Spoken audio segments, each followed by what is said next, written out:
Salam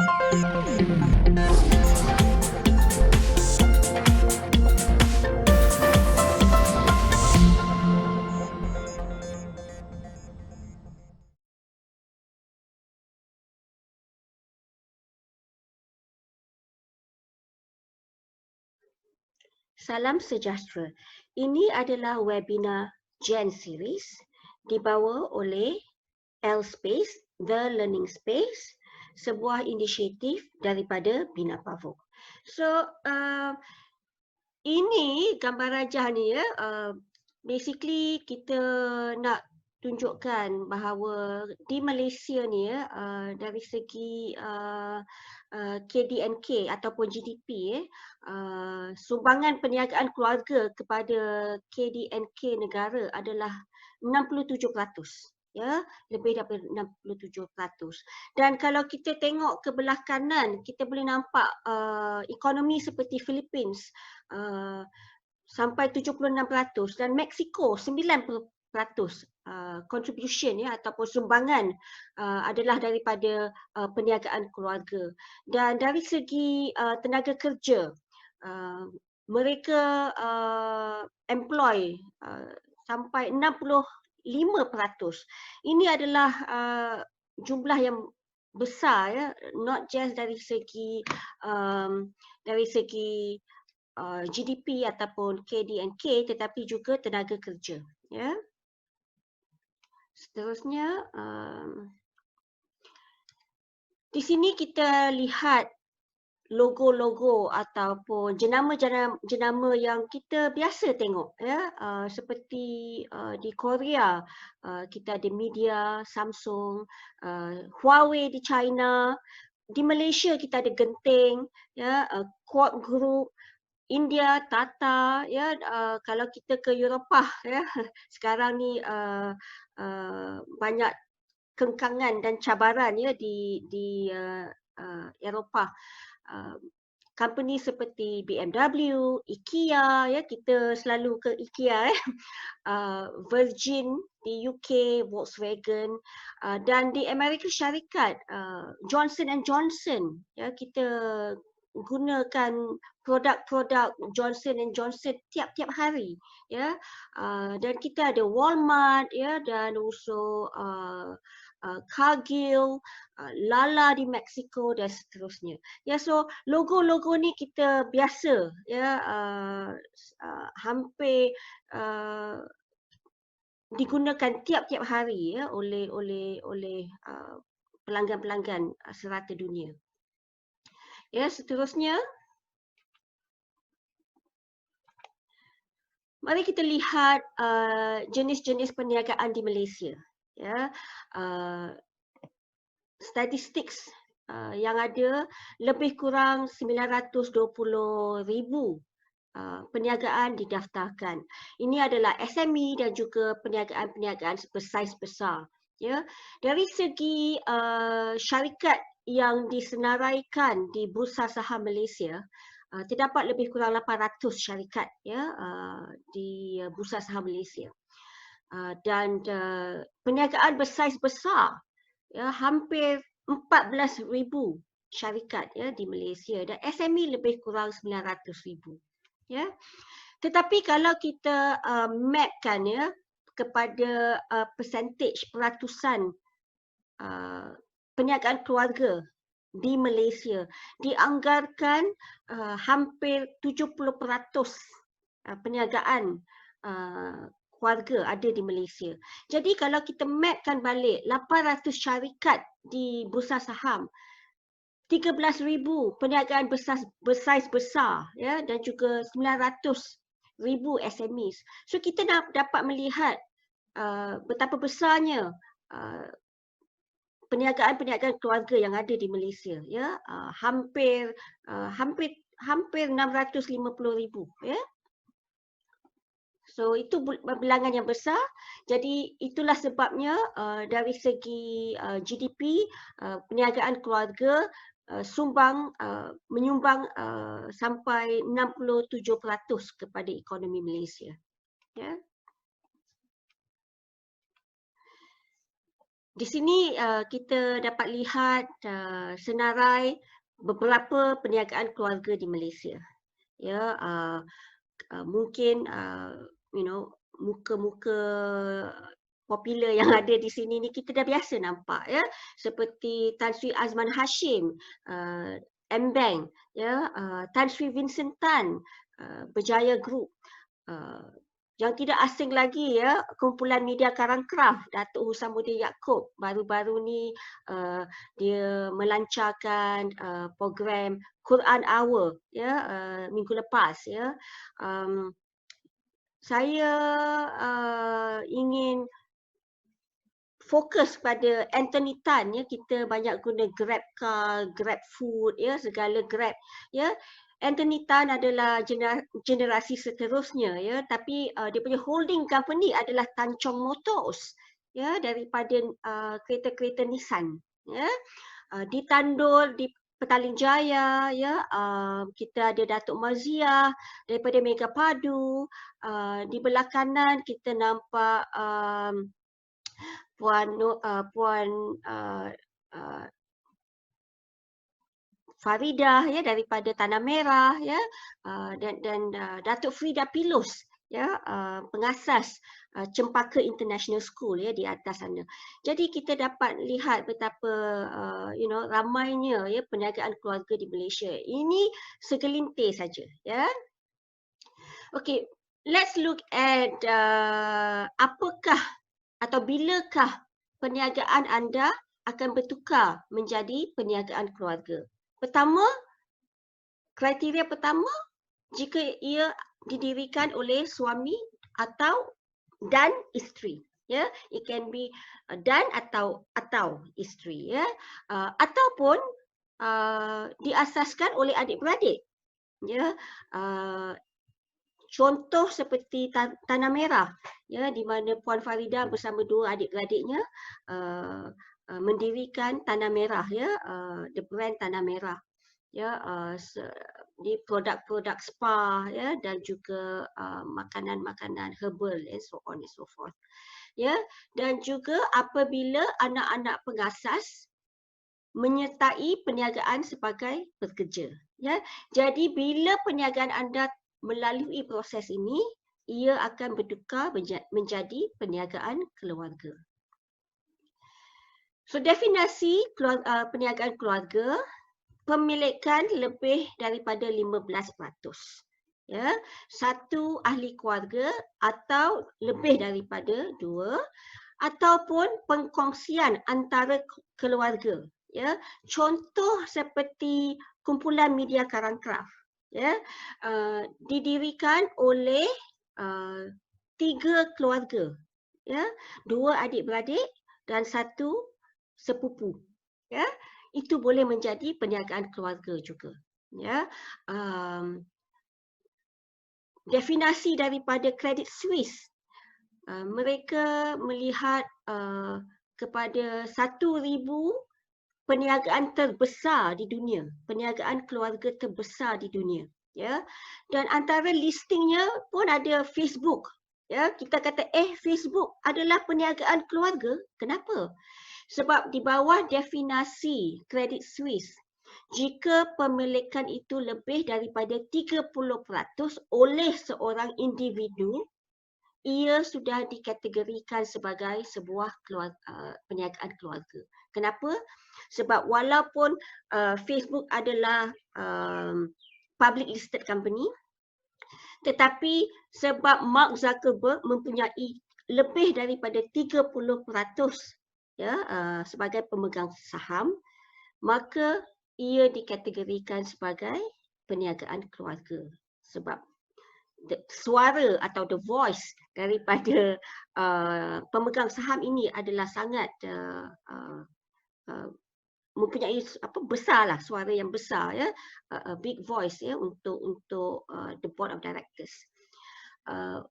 Juga apabila mempunyai pengaruh strategik terhadap pengurusan perniagaan, dan juga apabila prihatin tentang perhubungan antara keluarga, ya, dan juga seterusnya mempunyai impian di mana pengasas ataupun pengasas bersama mempunyai impian untuk meneruskan perniagaan ini dan diberikan kepada generasi seterusnya. So ini impian ataupun niat, ya.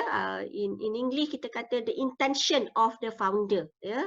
Kalau dia ada impian untuk paskan kepada generasi seterusnya, ia adalah sebuah perniagaan keluarga. Ya, antaranya kita akan tengok daripada ciri-ciri perniagaan keluarga, semestinya ada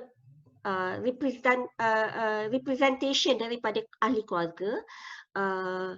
Ada kita panggil three circle model, ya, nanti saya akan tunjukkan, ya, di mana keluarga, pengurusan dan pemilikan bertindih mempunyai interaksi antara keluarga, pengurusan dan pemilikan, dan perpaduan keluarga yang kukuh.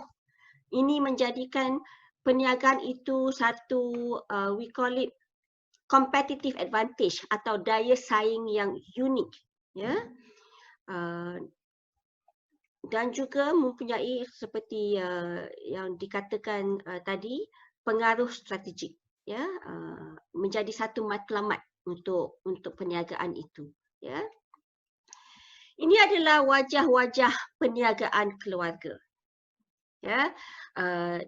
Di kiri sana kita nampak Datuk Husamuddin berjaket hitam bersama Datuk Nasir, ya, yang duduk di sebelahnya, dan mereka yang berdiri di atas sana 7 orang, ya, adalah generasi seterusnya, ya. Dan anak Datuk Husamuddin adalah 2 wanita di gambar tu, ya. Walaupun dia mempunyai 6 anak lelaki, 6 anak, 4 lelaki, 2 perempuan, tapi hanya 2 perempuan, ya, anak Datuk Husamuddin yang bekerja di kumpulan media Karang Kraft. Dan lainnya adalah sepupu, ya, kepada adik-beradik yang lain, ya, bukan daripada Datuk Nasir juga, anak Datuk Nasir walaupun bekerja, ya. Anak Datuk Nasir ada di belakang sana pakai tie berwarna perang tu, ya. Ada seorang anak dia di sana.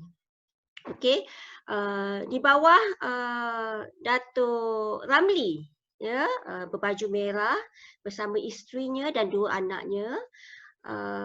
Keluarga yang berdiri segak, ya, Melissa, daripada Lim Tayar, ya. Kita kalau tayar kita bocor ke, ya, nak kena repair kereta ke, kita pergi cari Lim Tayar, ya. So mereka ada beratus-ratus kedai, ya, di seluruh Malaysia. Jadi itu Melissa dan abangnya, ya, ini generasi kedua. Di atas dalam frame gambar tu itu adalah ahli keluarga daripada Tanah Merah. Ini yang saya katakan 3 adik-beradik, ya, pengasas kepada Tanah Merah. Dan kita ada Puan Noriah Ashari, ya, dengan anak perempuannya 2 orang daripada Atikah Songket, ya.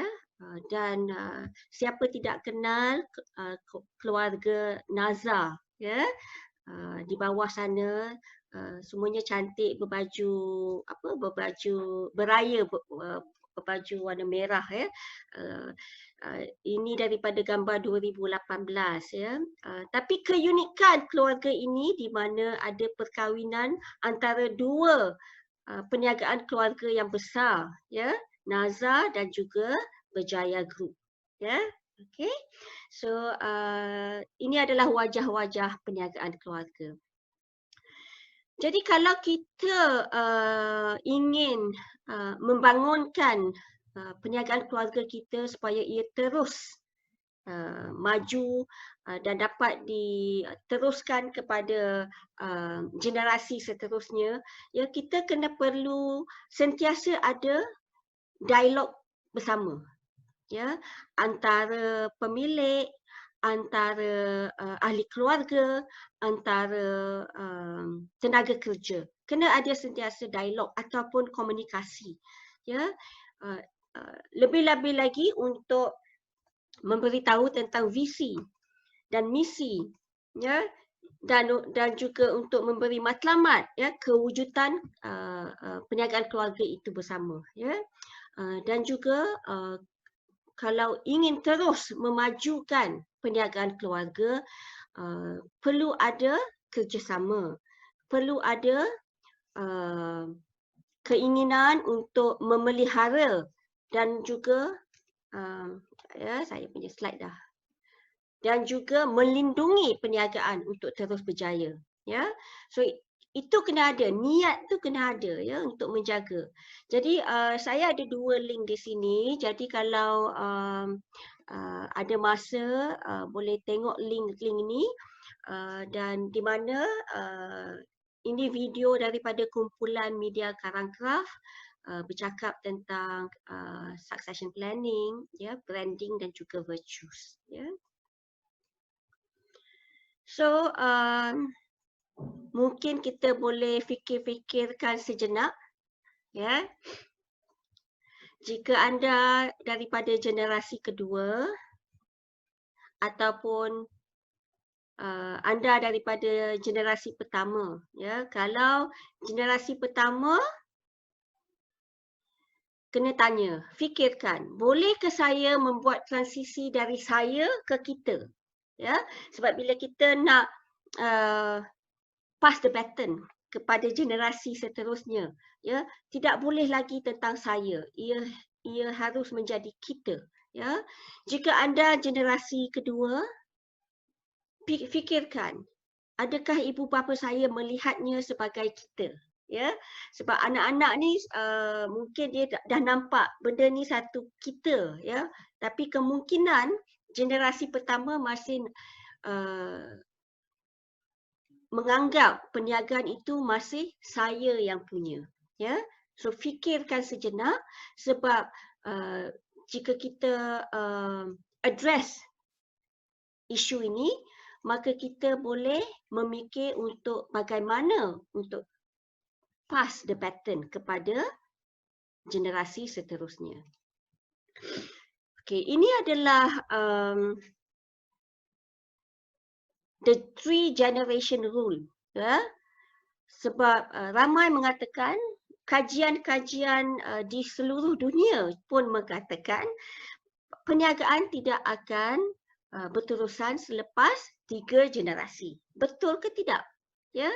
Jadi daripada kajian yang telah dilakukan sebelum ini, didapati, ya, daripada contoh daripada 100 perniagaan, cuma 30% akan maju ke generasi kedua, yang lebih 70% ni akan gagal pada 5 tahun pertama. Ya, hanya 30% akan ke generasi 2. Jadi daripada sana, untuk ia ke generasi ketiga, hanya 12% akan maju ke sana. Ya, so daripada 30 perniagaan keluarga, hanya 4 akan ke generasi ketiga dan hanya 1 akan ke generasi keempat. 4% sahaja, ya, daripada generasi ketiga yang akan ke generasi keempat. Ya. Jadi bayangkan, untuk satu perniagaan yang akan terus ke generasi keempat, kemungkinan akan mengambil masa dalam 60 tahun. Ya, 60 tahun ataupun 70 tahun, ya, untuk ke generasi keempat. Jadi bagaimanakah kita dapat memastikan yang perniagaan kita maju sampai ke generasi kedua, ketiga atau keempat atau seterusnya, ya. Di sini satu contoh, ya, bila kita lihat pada succession and continuity atau penggantian dan kesinambungan, ya. Ini satu contoh keluarga di India, ya. Pada tahun 1977 Reliance Group ditubuhkan, ya. Tetapi pada 2002 pengasasnya Dhirubhai meninggal dunia, ya. Dia meninggal dunia tanpa perancangan pengganti, maknanya tidak ada succession planning, dan dia juga meninggal dunia tanpa pewarisan, ya. Jadi dia tidak tinggalkan apa-apa will, ya, kepada generasi seterusnya, ya. Jadi di mana pada 2002 Mukesh, anak sulungnya, mengambil alih sebagai pengerusi dan anak keduanya Anil menjadi penolong pengerusi, ya. Bergaduh teruk. 2005 ibu mereka terpaksa mendamaikan keadaan, ya. Dan caranya ialah membahagikan syarikatnya kepada dua, ya. So Mukesh ambil sebahagian daripada perniagaan itu dan Anil mengambil sebahagian dari perniagaan, ya. Dan juga lebih kurang tahun 2006-2007 Anil menyaman, ya, Mukesh. Tetapi seterusnya pada 2018 Mukesh membeli saham pemilikan Anil, ya. Dikatakan Anil sekarang hanya mempunyai 1/10 daripada jumlah aset, ya, keluarga Ambani, ya. Keluarga Ambani adalah keluarga terkaya di India dan Mukesh adalah orang ke-19 terkaya di dunia. Net worth dia 44.6 bilion. Ya, so di atas sana kita nampak adik-beradik kepada kepada Mukesh. Ya, jadi apa yang saya ingin tujukan dan ketarakan di sini ialah jika inginkan penggantian dan kesinambungan, ya, perlu ada perancangan, ya, sebab mati itu pasti dan kita tak tahu bila kita mati, ya. Contoh dalam kes Ambani, ya, dia kena stroke, ya. Jadi dan kajian menunjukkan jika perniagaan keluarga itu terlalu konservatif. Kita banyak dengar ni, ya, oh kita tak boleh nak berbincang tentang, tidak boleh berbincang tentang succession sebab mak bapak saya konservatif. Tidak boleh membawa program-program untuk menaik tarafkan syarikat kerana mak bapak saya konservatif. Ataupun anak-anak memberontak, ya, ataupun ada segelintir daripada ahli keluarga yang terlalu berani untuk menggoyangkan, ya, bahtera, ya. Okey, rocking the boat, ya. Jadi ini adalah 3 corak ataupun pattern di mana succession atau penggantian perancangan ni tidak akan menjadi sukses, ya. Okey. Next. Okey, saya ingin anda fikir-fikirkan sejenak. Okey, jadi fikirkan apa akan terjadi kepada perniagaan selepas kematian ataupun kecacatan, ya. Kalau ada kelemalangan ataupun kalau kena stroke tapi tak meninggal, ya, tapi ada total disability, apa akan terjadi kepada perniagaan? Fikirkan, ya. Jadi tadi saya mention kita akan mengkaji, tengok apakah pertindihan yang ada di dalam perniagaan keluarga. 3 pertindihan, ya, keluarga, pemilikan dan juga pengurusan, ya. Jadi jika keluarga tidak bersama dari segi purpose ataupun tujuan, dari segi nilai-nilai yang baik, ya, seperti nilai-nilai seperti komunikasi, nilai-nilai seperti ikhlas, nilai-nilai seperti berkongsi bersama, ya. Jika tidak ada nilai-nilai yang baik ini, maka agak susah bila ada tiga pertindahan ini, ya. Di sini kita lihat ada beberapa YouTube. Jika ada masa, silalah tengok YouTube ni, ya, because contoh seperti Samsung, ya, ada berbagai kontroversi apabila bapaknya mula sakit, ya. Syabul di bawah tu adalah pemilik Korean Air, ya, di mana 2 tahun lepas anaknya yang berada di first class, ya, of Korean Air, dia tidak berapa happy diberikan sepinggan kacang,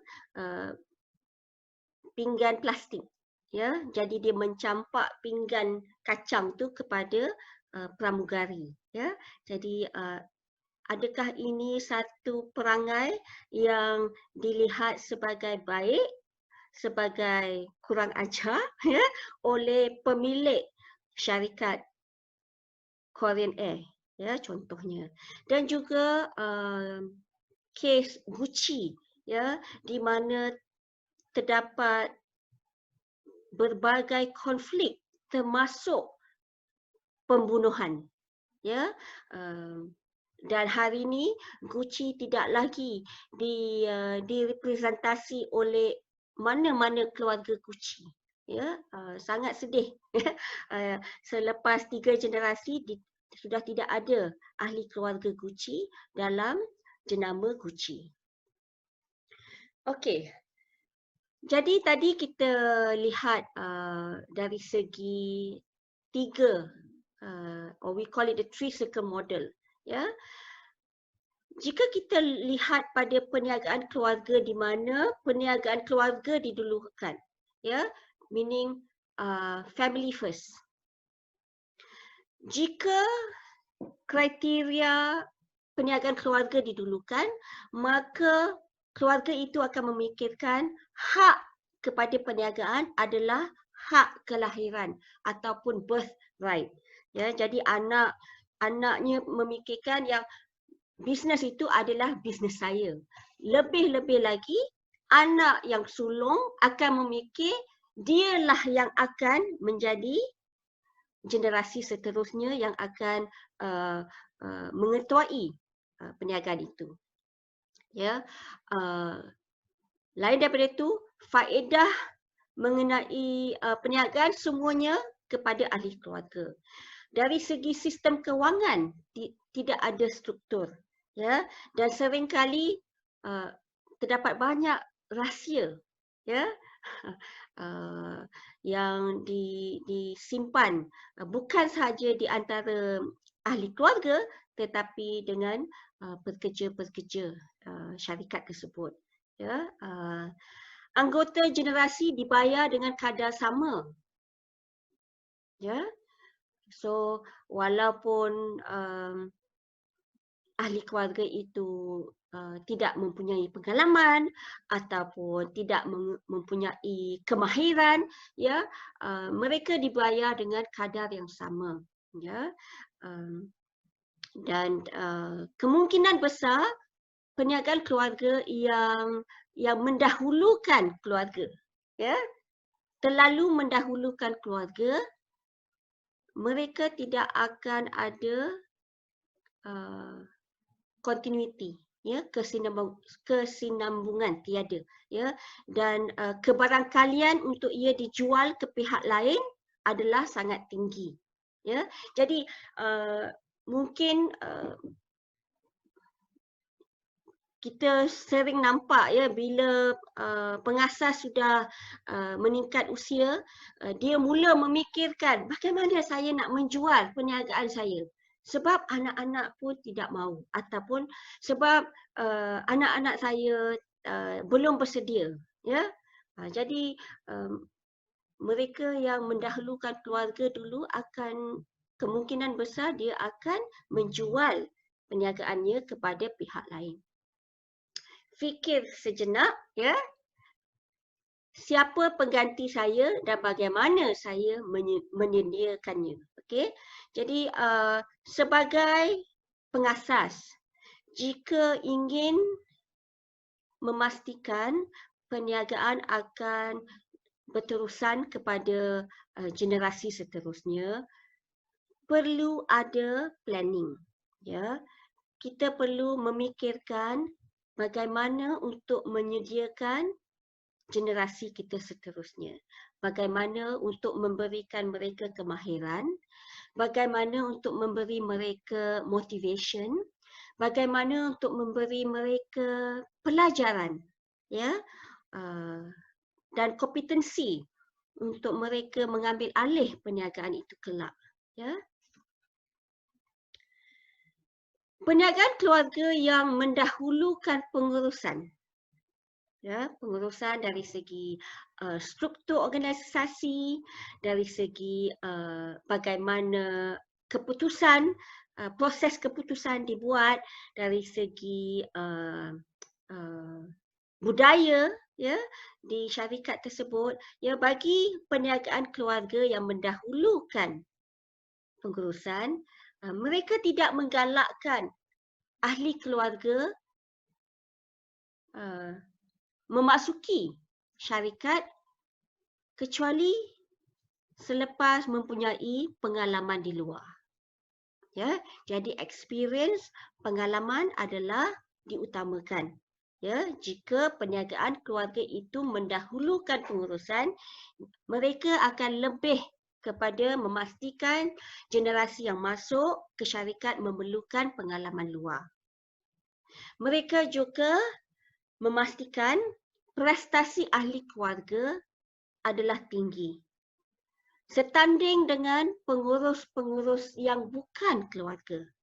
Ya, jadi maksudnya tidak ada special treatment untuk ahli keluarga. Ya, yang penting pengurusan perniagaan itu terjaga. Pampasan kepada ahli keluarga juga adalah dari dasar apakah tanggungjawab yang diberikan dan apakah prestasi yang telah dilaksanakan. Ya, jadi it's about responsibility dan juga performance. Ya, barulah ada pampasan. Ya, dan mereka yang tergolong daripada perniagaan keluarga yang lebih kepada pengurusan akan sentiasa berbincang tentang bagaimanakah untuk memajukan syarikat kepada the next level. Ya.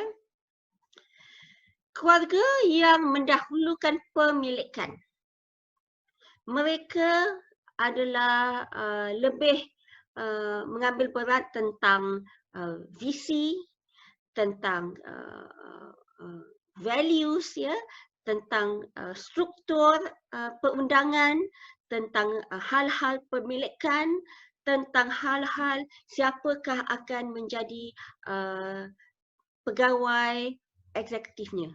Ya, jadi perniagaan keluarga yang mendahulukan pemilikan, mereka melihat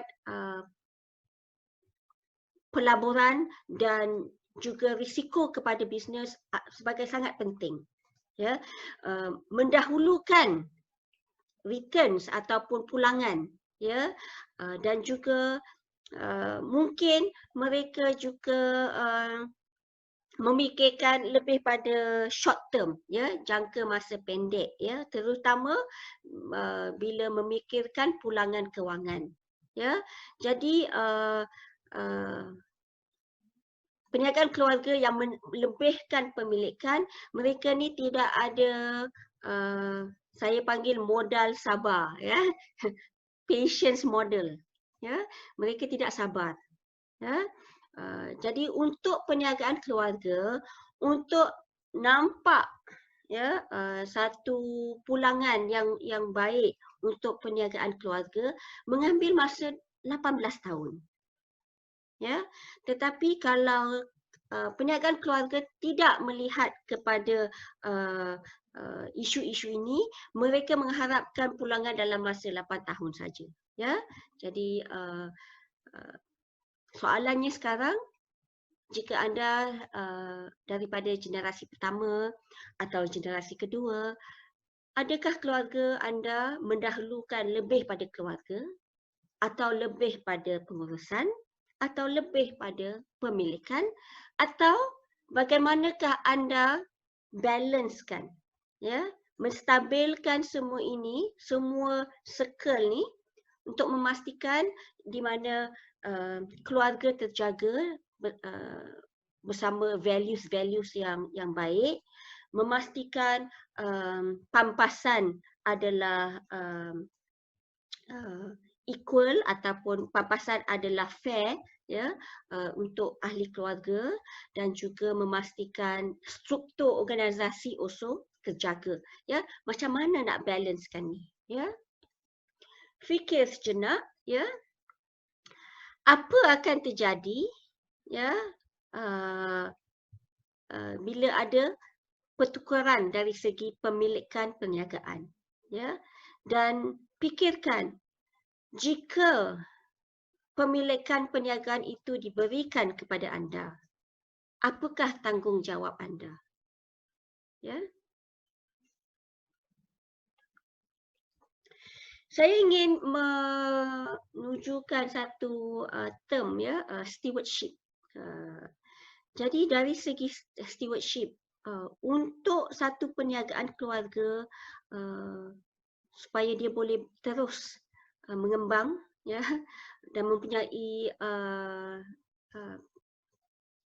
good health lah, ya, syarikat yang ada good health, ya, untuk memastikan sebuah syarikat itu terus ke generasi, dari satu ke satu generasi, perlu ada stewardship, ya, perlu ada seseorang yang mengambil atau menerima tanggungjawab untuk memastikan ahli-ahli keluarga yang lain terjaga, untuk memastikan syarikat itu terjaga. Harus memastikan individu yang diletakkan sebagai lembaga pengarah mempunyai pengetahuan tentang industri, mempunyai pengalaman dan juga memberi nasihat yang objektif untuk memastikan syarikat itu terus maju. Ya, jadi seorang yang dilantik sebagai steward, ya, harus memastikan mereka menjaga, ya, ahli keluarga dan juga tenaga pekerja perniagaan keluarga tersebut. Ya. Mari kita lihat generasi seterusnya. Ya, ini adalah satu keratan akhbar pada tahun 2000, tak salah saya 2014, 2015, ya. Di sini kita lihat beberapa generasi-generasi seterusnya. Ya, jadi young tycoons in the making. Ya, di belah kanan kita nampak apa ni, Encik Amir, ya, daripada di Tandur. Ya, tadi kita nampak antara ramai-ramai muka-muka korporat tu, ya, kita nampak Encik Datuk Malik, ya, Datuk Malik. Jadi itu anaknya, ya, di belah kanan, belah kanan dekat restoran tu, ya. Bila kita lihat tentang jenama oleh perniagaan keluarga, didapati 75% akan lebih percaya kepada perniagaan keluarga. Ya, kajian ini telah dilakukan pada tahun 2017 oleh Elderman Trust Barometer. Mereka mengkaji 15,000 orang di 12 negara. Ya. Jadi bila ditanyakan tentang kepercayaan terhadap jenama, perniagaan keluarga mengatasi perniagaan bukan keluarga. Ya. Dan 66% daripada populasi bersedia membayar lebih, ya, jika ia ditawarkan oleh perniagaan keluarga. Jadi ini satu kedudukan yang unik. Ya, ini satu perbezaan yang unik yang ada pada perniagaan keluarga. Kerana perniagaan keluarga boleh, ya, bukan saja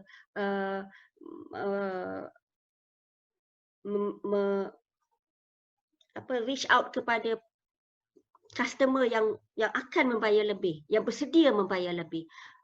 Mereka juga lebih percaya kepada perniagaan keluarga. Ya, so ini satu sumber yang unik, ya, dan berbeza, ya, yang di mana saya rasa perniagaan keluarga harus mengambil kesempatan ini. Ya, harus mengambil kesempatan ini. Ya, jadi jika perniagaan anda tidak ada logo yang anda ketarakan, silalah ketarakan jenama perniagaan anda. Ya, jika anda lihat kepada website Burger Ramly, ya, dia menonjolkan perniagaan keluarganya. Ya, jika kita tengok website kumpulan media Karangkraf, website Mofas, mereka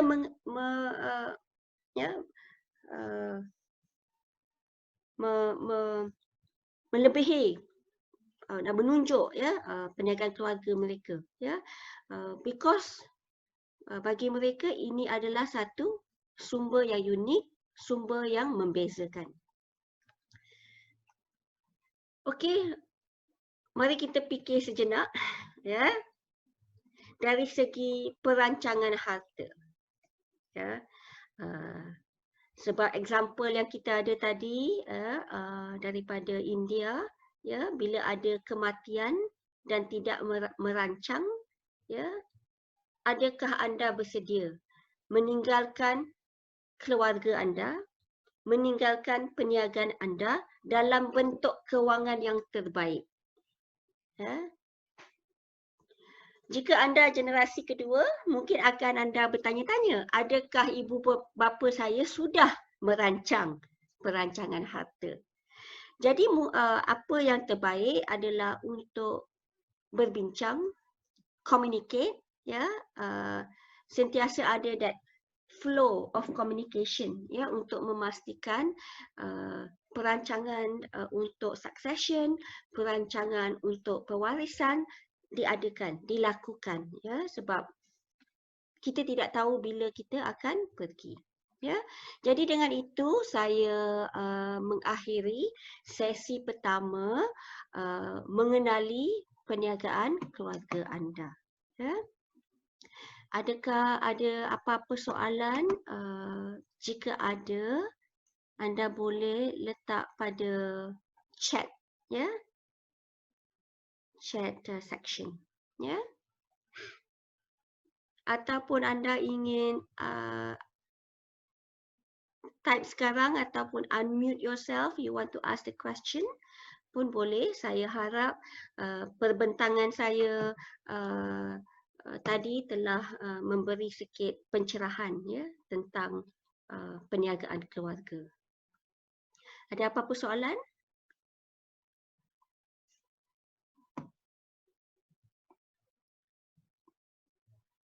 Hai, Dr. Leilani. Ya, saya. Saya Fidah sini, Kausa Wealth Management Group. Cik Ken punya team. Nak tanya Dr. Leilani, what's the situation for family business succession dekat Malaysia punya situation macam mana ya? Kalau ada apa-apa data ataupun statistik yang you boleh share? Ya, saya ada statistiknya. Okey, dari segi succession, PwC ya, Pricewaterhouse ada banyak mengeluarkan kajian tentang succession. Malahan saya sendiri pernah mengeluarkan kaji selidik ini, dan interestingly kajian saya dan kajian Pricewaterhouse ya adalah hampir sama ya. Dari segi succession, succession ada dua ya, ownership, pemilikan, dan pengurusan ya. Maknanya management succession ada dua, ownership succession and management succession. Jadi ownership succession is macam mana kita hendak mewariskan harta pemilikan ini kepada generasi seterusnya ya, dari segi shareholding, daripada segi pemilikan harta yang ada, bangunan ke apa ke ya, dan juga succession, management succession is siapakah yang akan jadi the next CEO ya, siapakah yang akan jadi the next CFO ya, ahli keluarga kita. Jadi didapati daripada kajian hanya 1/3 perniagaan keluarga yang ada some sort of planning dari segi succession untuk pemilikan dan juga untuk pengurusan. Hanya 1/3. Yang lain 2/3 tidak berkomunikasi, tidak merancang, tidak berbincang ya. Jadi kalau kita tengokkan balik pada the 3 generation rule ya, 3 generasi, itulah sebabnya satu sebab kenapa mungkin perniagaan keluarga tidak ya terus kepada generasi ketiga, keempat, kelima ya, sebab tidak ada succession planning ya. Okey, ada soalan daripada Nurani, dia bertanya, adakah saya akan membuat sesi kedua?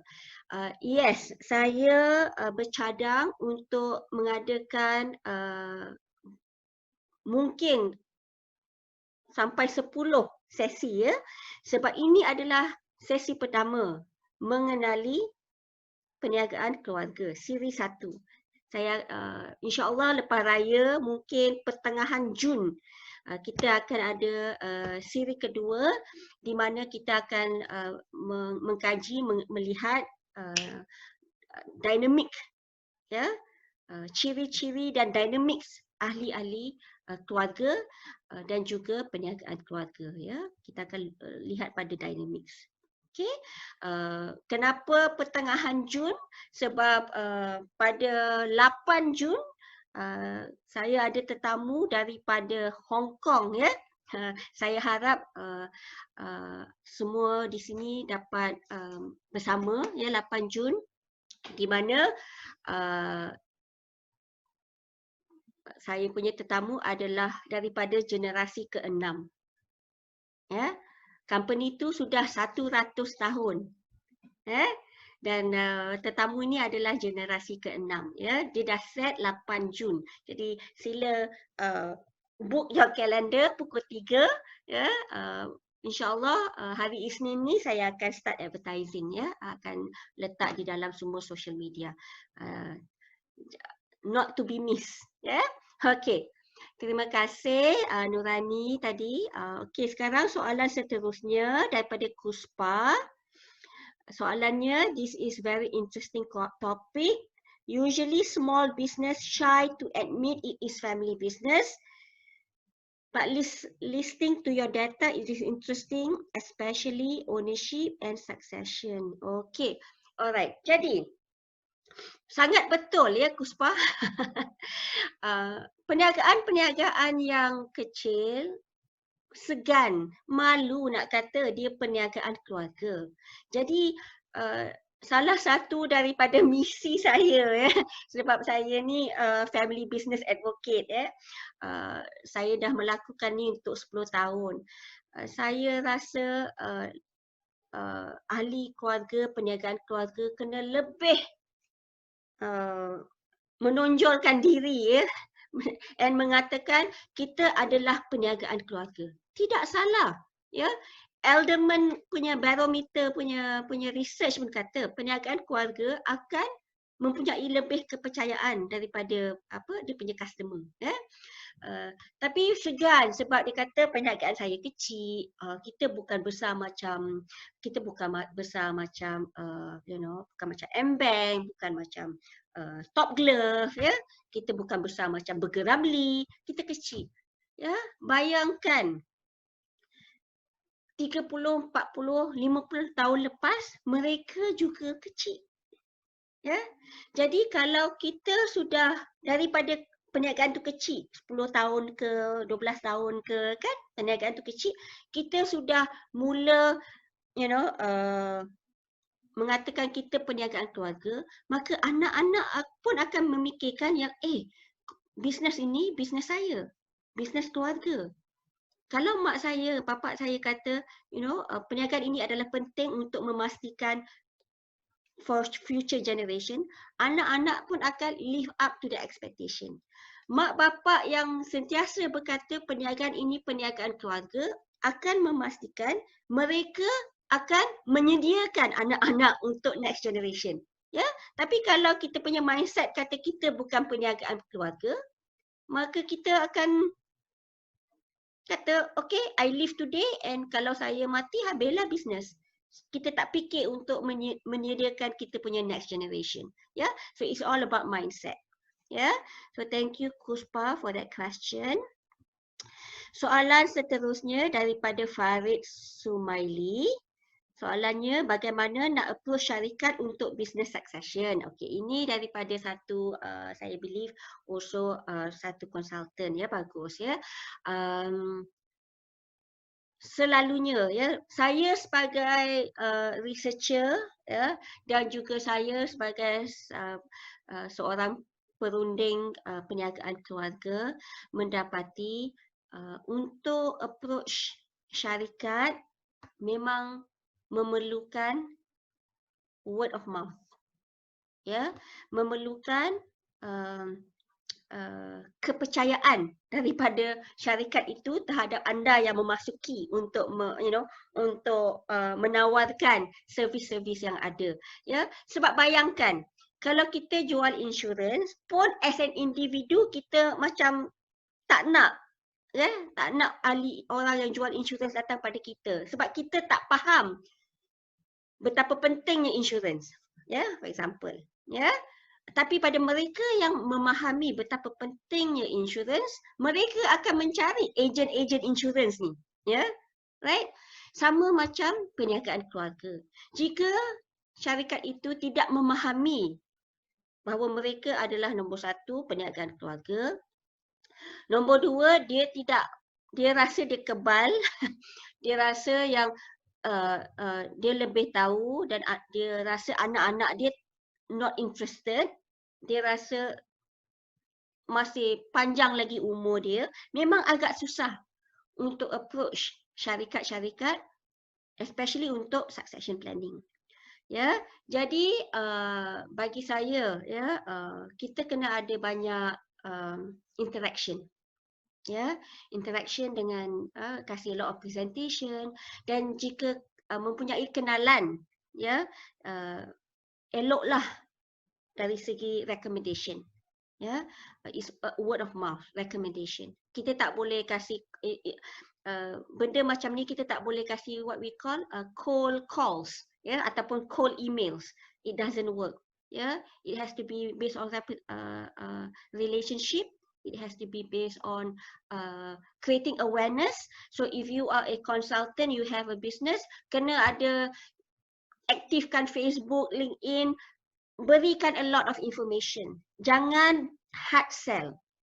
Ya, information is powerful.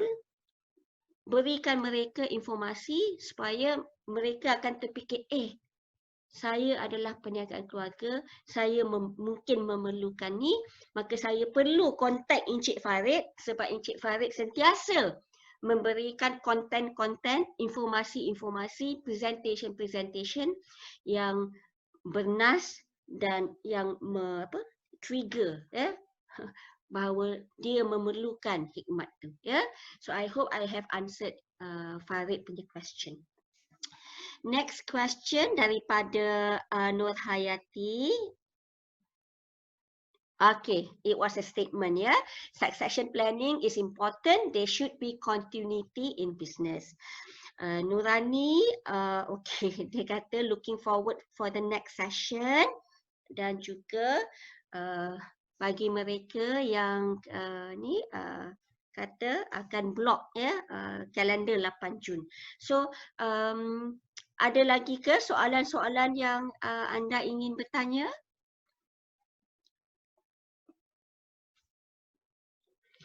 Jadi jika tidak ada soalan, Doktor, ya. Saya Nur Hayati, Doktor. Ya, Hayati.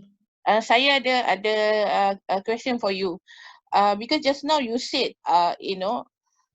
there's 3 type of company which they might be,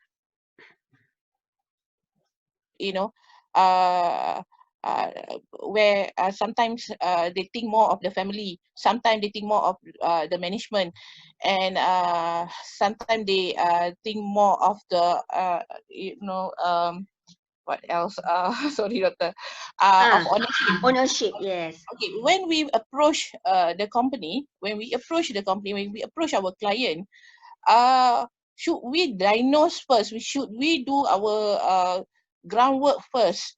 Say, we have to diagnose the company first before we approach, or when we meet them, we ask them about their requirement. Okay. Thank you, Doctor. Okay, sama-sama. Okay, so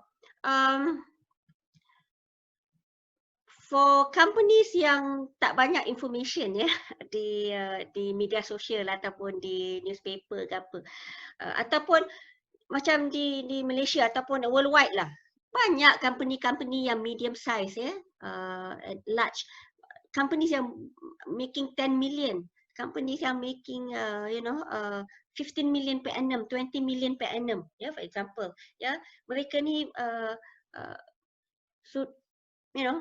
time for them to do some kind of planning, jadi kita takkan tahu, because how do we know what is their appetite or what is their stance with regards to ownership ataupun family ataupun pengurusan, jadi this is where if you are being introduced by somebody else, then try to get some kind of information,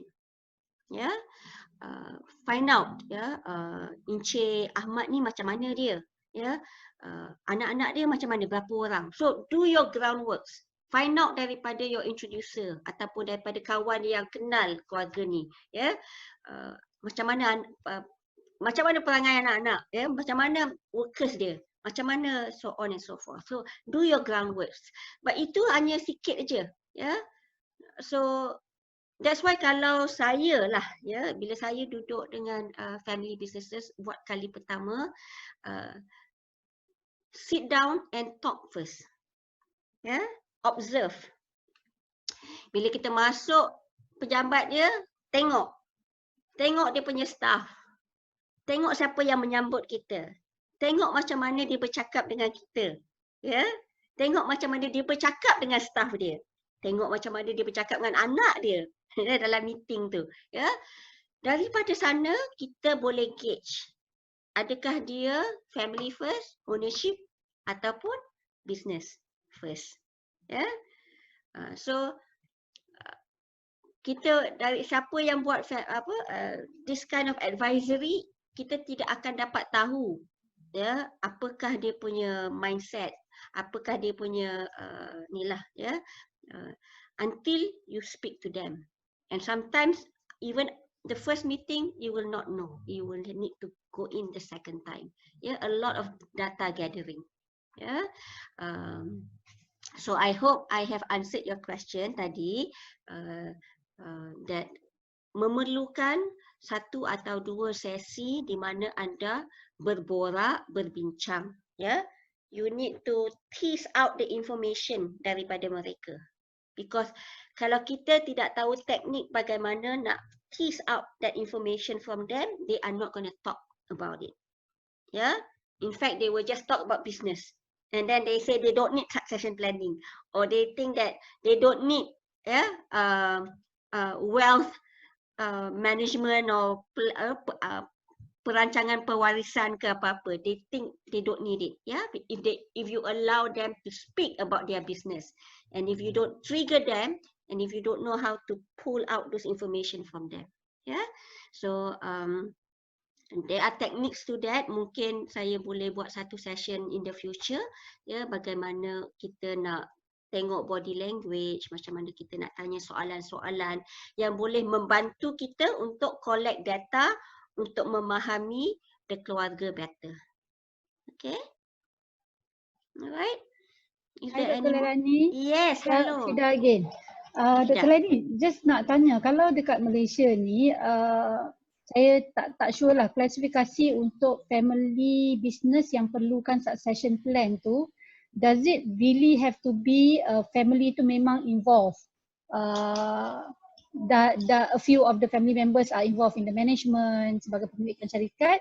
Sebab kalau saya tengok yang most probably yang S punya level lah, small punya level, a few even friends pun dia orang akan cakap macam how your anak nanti take over ke? Dia kata no lah, they are not interested.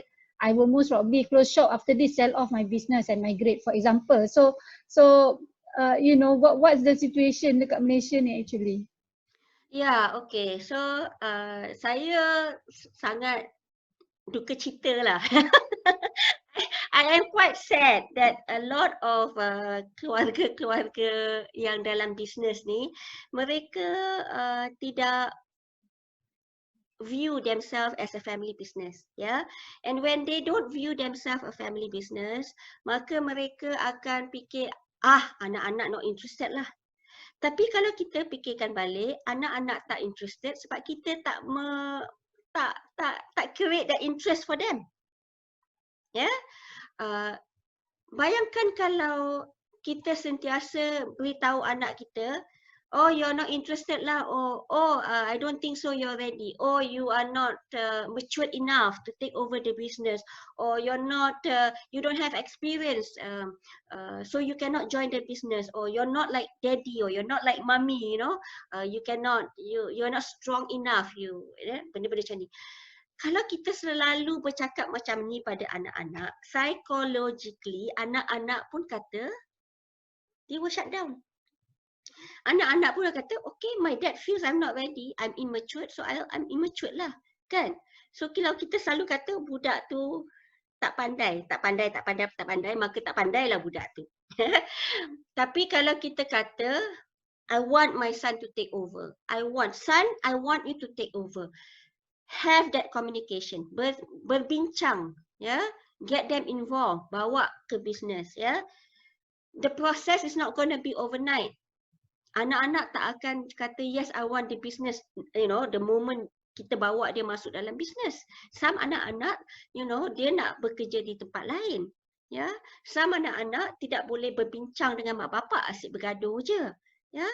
Tapi jikalau pengasas have that long term punya view to ensure that business dia akan dipas kepada anak-anak, maka dia sepatutnya will have a platform ataupun an environment di mana dia menggalakkan anak-anak untuk take over the business, give them the right education, give them the right experience, give them the motivation, ya.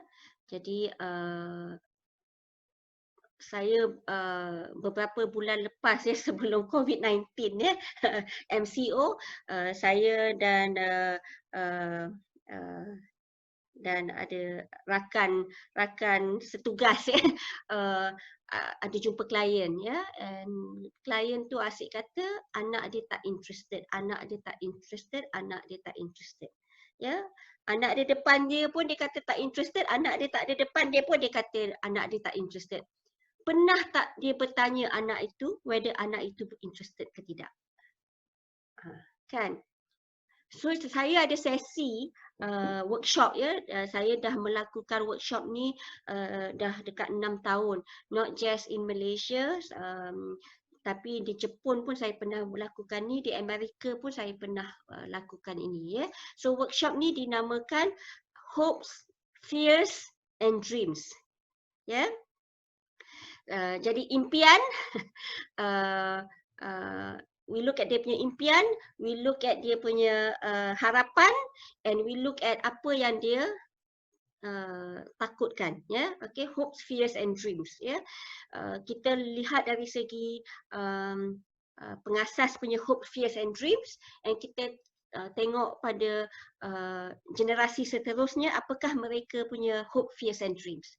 And kita akan, we separate them and we will ask, there's a technique for that, and then kita akan collate and then we will come up with a strategy bagaimana kita nak menyatukan to make sure that the hope, fears and dreams of the founder selaras dengan the hope, fears and dreams of the anak-anak, dan together dia boleh maju ke depan, ya.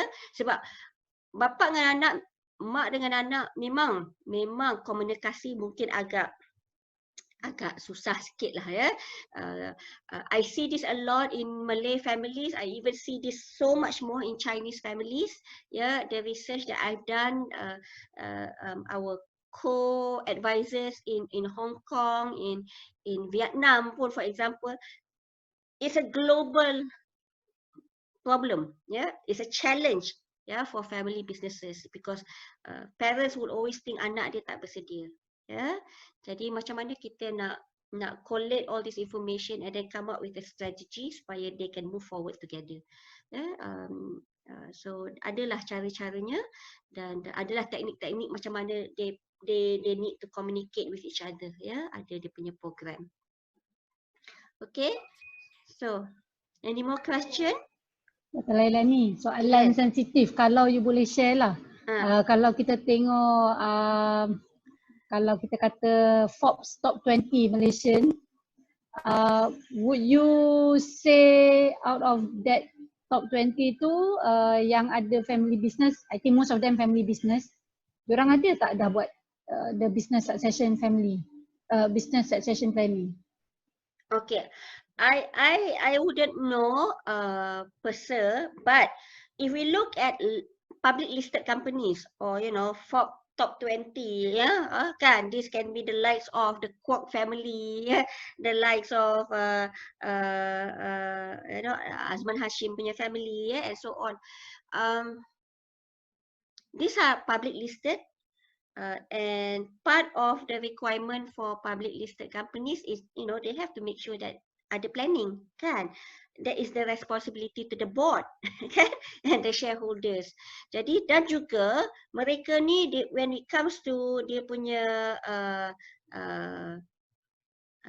accountant, it can be large accounting firms, PwC, Ernst & Young, Deloitte, and whatnot. These are the companies that service this sort of companies. Jadi mereka pun ada nasihat pada this public listed companies or the large companies that they need to do succession planning. Tapi I think late last year I had a conversation dengan satu family perniagaan keluarga yang agak besar, large, in manufacturing, based in Penang. They are going into the third generation, and dia punya accountant is an auditor is PwC. So the second generation was telling me that walaupun dorang sudah ada succession planning, dokumen dah ada. Now, a lot of people, dia ada dokumen, or they call it, family governance ke, they come up with a constitution ke. The challenge is, how do you implement it? Constitution ke, succession planning ni, ini semua dokumen, kan? Kita pun ada macam-macam SOP kan. Sekarang ni MCO, macam-macam SOP. Macam mana kerajaan nak enforcekan benda ni? Sama macam in syarikat, dah ada succession planning, dah ada family constitution, dah ada employment policy. How do you enforce it? Jadi kalau keluarga enforce it, insya-Allah jadilah. Kalau the family tak enforce, setakat satu dokumen yang dia filekan, dibuat oleh dia punya auditor ke, atau dia punya advisor ke, tapi tak implement, maka tak jadilah. Ya.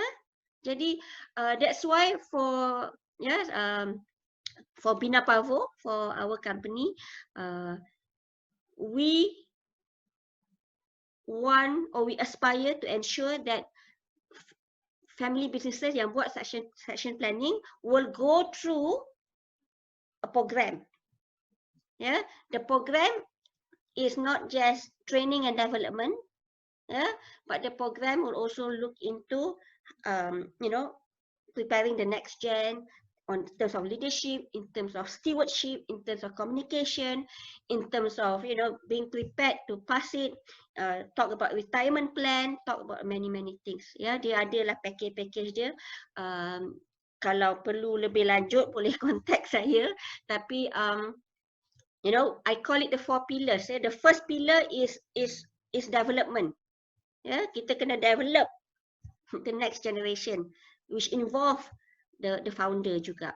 Ya, kalau dia tak tahu macam mana nak menggunakan dokumen tu, the document succession planning tu atau the constitution tu, dia tak tahu macam mana nak gunakan, dia tak praktikkan, dia tak jadi juga. Ya. So banyak masalah ni is kalau tak ada success, walaupun ada dokumen tapi tak enforce, tak laksanakan, tak jadi juga. Ya, tapi like I said, going back to your question, would the public listed companies have a succession plan? Chances are ada, because their advisors and their accountants and their lawyers are all big large firms. Ya. So dokumen semua dah ada lah. Ya, insyaAllah. Ya. Ya, and to all of you, terima kasih banyak-banyak. And this is again Gen series, ya, punya webinar dibawa oleh L-Space, The Learning Space, sebuah inisiatif daripada Bina Pavo. Terima kasih dan selamat berbuka puasa.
Thank you.